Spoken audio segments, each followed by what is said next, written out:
the whole time. No, really. I just said my entire my train of thought already, so I'm scared. Your entire thesis is all gone. I'm all done. We forgot to hit roll. We'll never.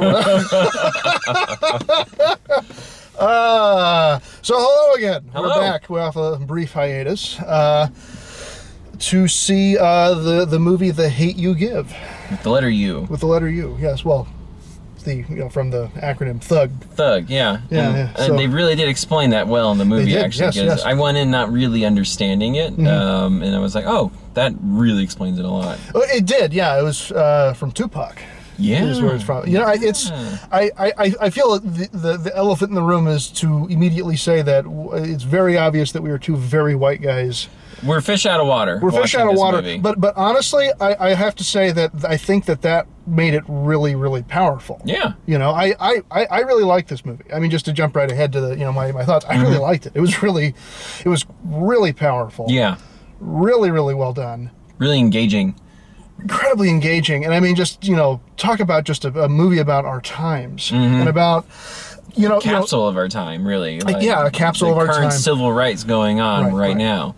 So to briefly surmise the film, it's about a girl named Star who... With 2 R's. With 2 R's. 2 R's.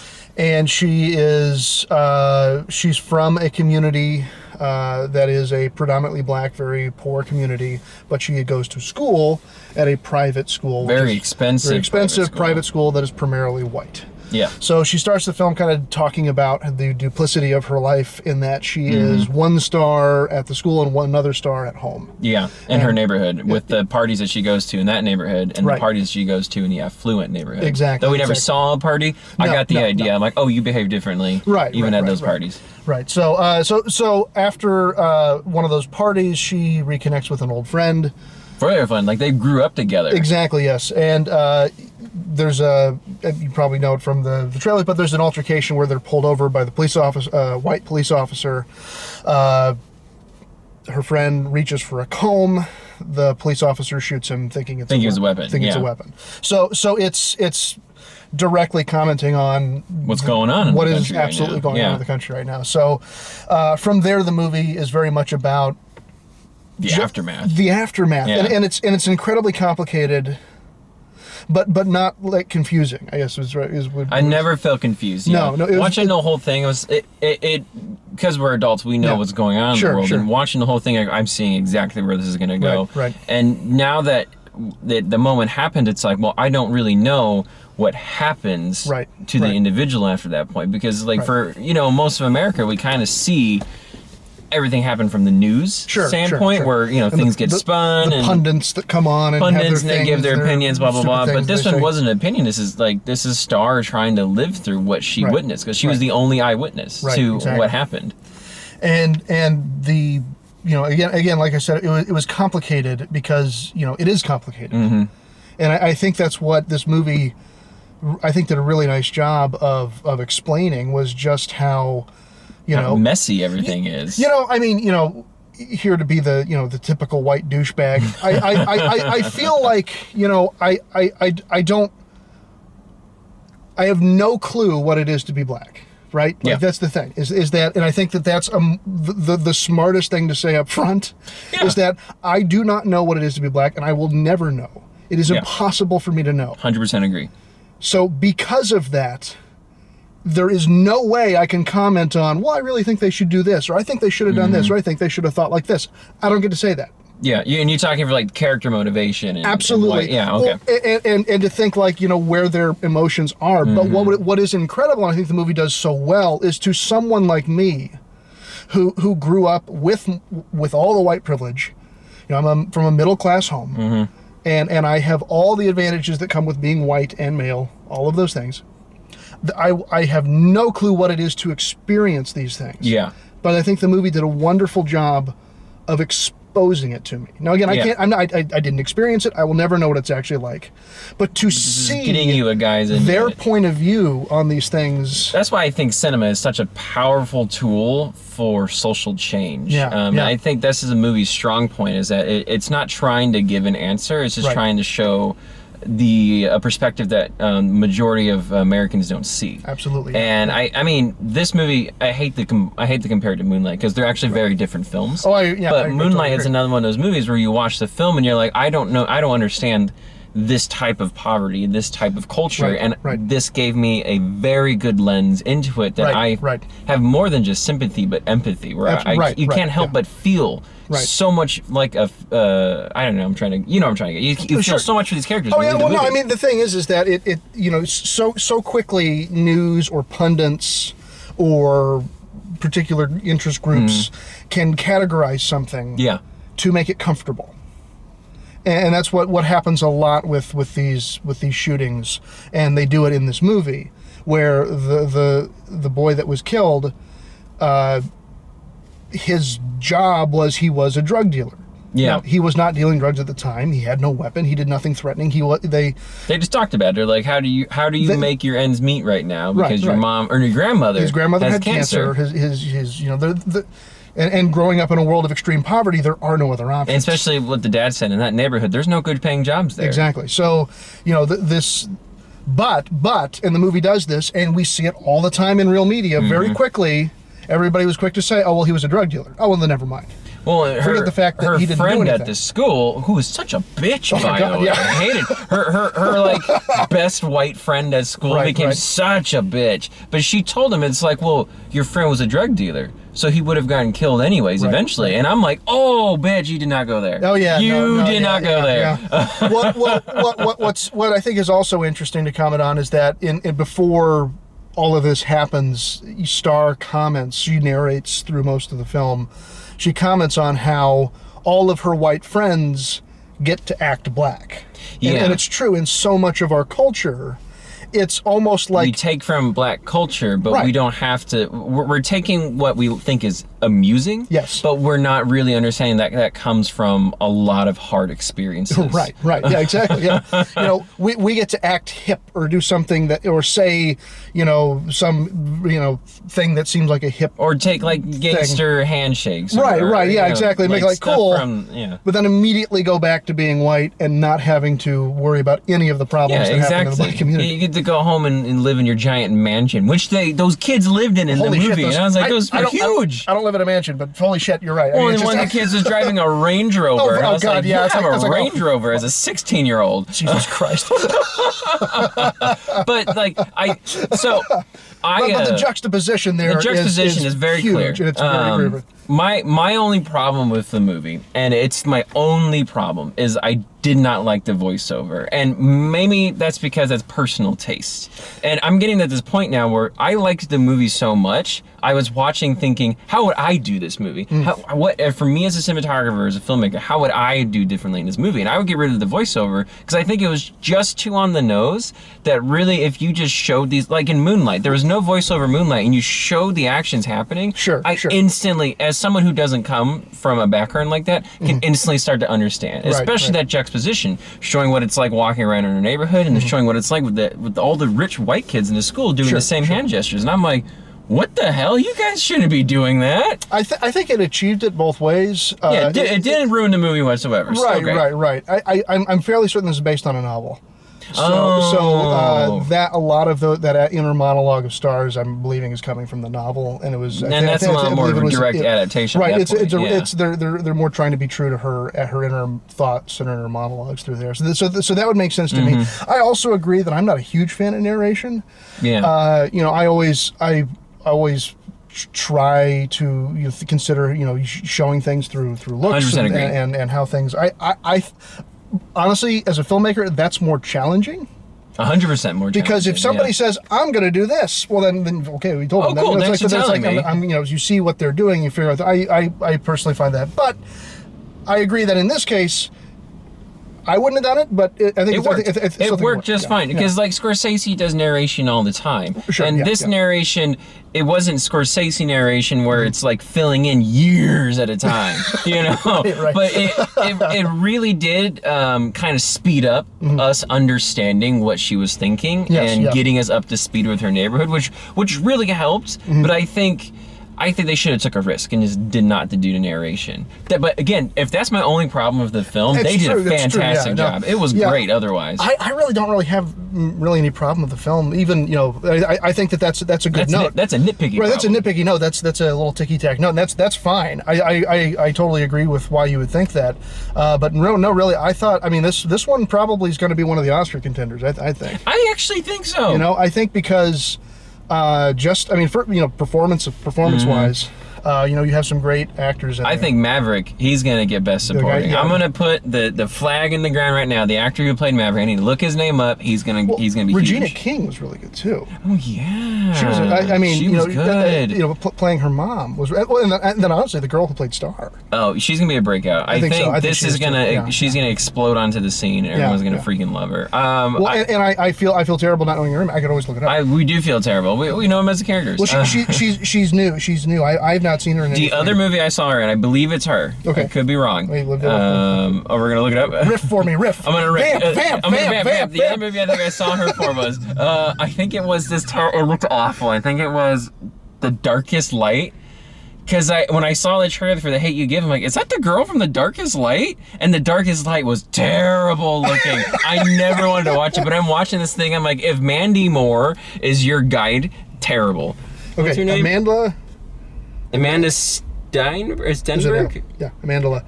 It's like Amanda. Oh, Amanda Stenberg. I took my glasses out because they're giving me a bad glare. Oh yeah, we were just talking. Yeah, she was in The Darkest Light. Oh, that movie looked terrible. Oh yeah, The Darkest Light. Oh my god. Okay. It looked terrible. Wasn't that the? Mandy Moore's like her guide in that movie. No, but who are the filmmakers on this? Wasn't it? I don't know. I don't remember. This one. It's like that young adult looking. Yeah, thing, right? It's supposed to be like the most. So if you look at Hunger Games is like Coca-Cola, and Twilight is like Pepsi.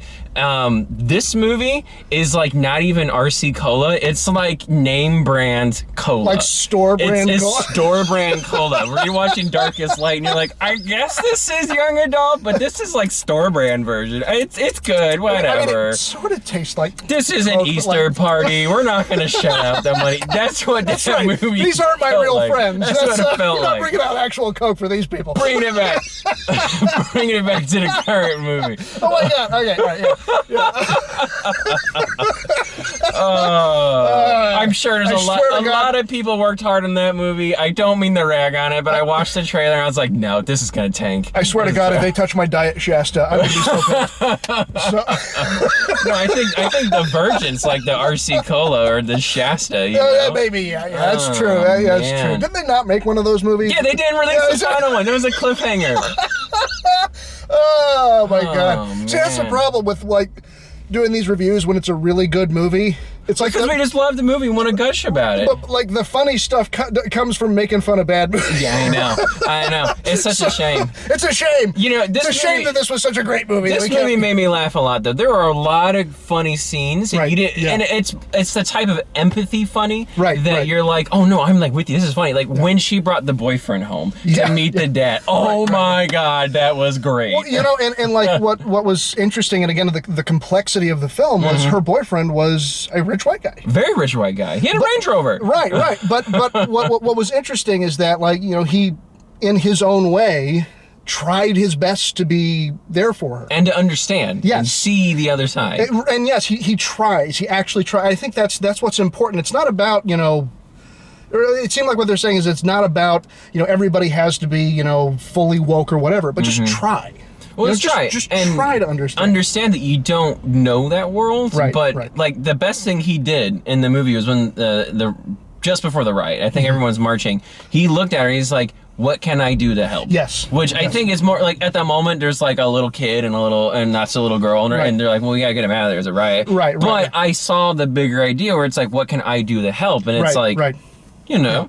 Well, because it's a good thing for kind of thinking about, you know, people who want to consider themselves the ally. Yeah. Which is us. Well, then listen. You know. Listen. Don't be like, I think we should do this. No. Stop. Listen to what they need. Yeah. Exactly. Help them by listening to them.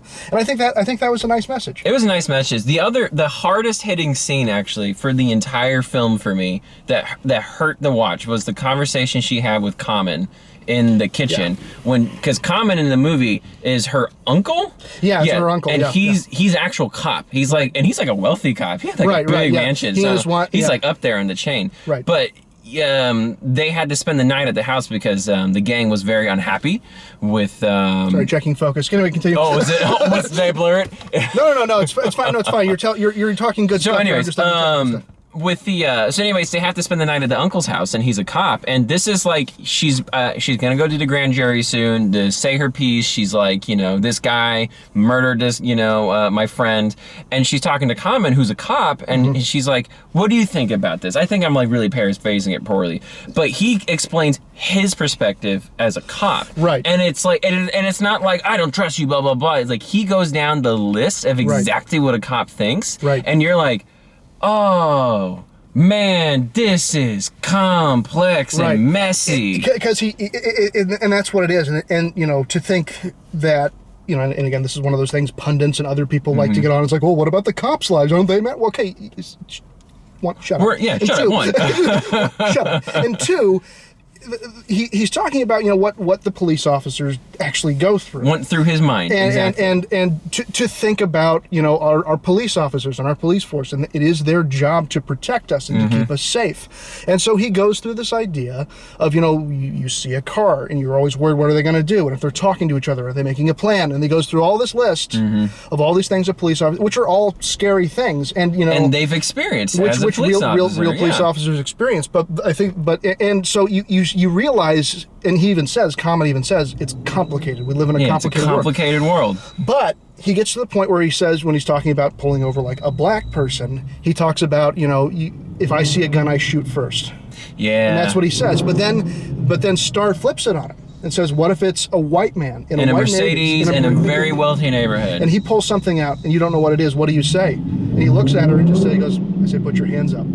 Yeah, that one hurt. That hurt. That was a hard moment. And it's that horrible, painful truth of the world we live in. And can we just take a quick side thing to say, how good is Common? Right? Dude, Common is killing it. I mean, right? He's doing like voiceover stuff, and he's in other movies, and he's just killing it in this. He's good. I mean, yeah, this guy's great. Common's good. But that was like, and that brought something to the movie that I think it wasn't such like a one-sided message movie. Yeah, it made it like, no, listen, there is no easy answer. Right. This is a complex issue. Right. And I think the movie handled it gracefully, honestly. I think so. I mean, obviously people who are very, very strong on particular sides aren't going to be happy, but I think the point of the movie, and I think it was to try to just stop, listen, think about what's happening here. Look at the cycle that we're creating. No more. And it wasn't demonizing the police. It wasn't demonizing drug dealers. It was it was showing how complex this is a complex world, and we have the power to stop it if we just choose to stop it. I agree. And I really liked it. It was a good movie. It was really good. I want to give a shout out to a thing I noticed in the movie, which might go unseen by most viewers. There's a color shift in how they shot the rich neighborhoods and the poor neighborhoods. So if you watch the movie, pay attention. The rich school and the rich neighborhoods are going to feel really cold and blue. Super cold, like desaturated blue. And then the black neighborhood was, I hate to say black neighborhood, the other neighborhood, because but you guys say anyway, was a lot more richer in color and life. Just remember that everything we say is wrong. That's true. No matter what, somebody's going to be pissed at us. It's going to be messy. We're trying our best here. We're trying our best. I liked that approach that they did because I thought the only part was jarring was the moment they cut there, but maybe that was intentional. Maybe it has to feel jarring. That we're like, whoa, why does it feel super different all of a sudden in this school? And I want to give a shout out to that because I think that's a bold choice, and I'm happy they stuck with it. I think that's a very good filmmaker move. Yep, it makes the symbolism literal. And you felt it. Like like a normal audience viewer wouldn't notice something like that, but you feel that. Like, why does it feel super different at this school? It's cold. It's sterile. It's cold, sterile. Yeah, it's not the world I should be in. Right. Yeah. It's good. Yeah, it was good. So, I'm happy that the boyfriend and the girlfriend got together at the end. Yeah, she stuck with him. He's a good guy. He's a good guy. Yeah, he's not a bad guy. He's not a douche. He bought her Martinelli's. I saw that bottle of Martinelli's. Yeah, and you do have the obvious need for her start off friend turns out to be not a friend, who does get to her and say, like, you know, oh, well, you're the non-threatening black girl. That's why I like you. I mean, there's, God, that best friend, former best friend. Well, yeah, sorry, no, yeah, she was a real bitch. Yeah, no, and so I think they were able to, through different characters and things, kind of show each argument that everyone says. Well, and things that are, there are people who are this, and then there are people who are this, and then there's people who are this. So, it was good. It was good. So, it was good. We can go on for hours rating. We probably could. We probably like. could. Yes, exactly. I definitely say, see it in a theater because it's an indie film. Right, so see it in a theater to support it. Right. It's in select releases now. I mean, it's a really good movie. Yeah.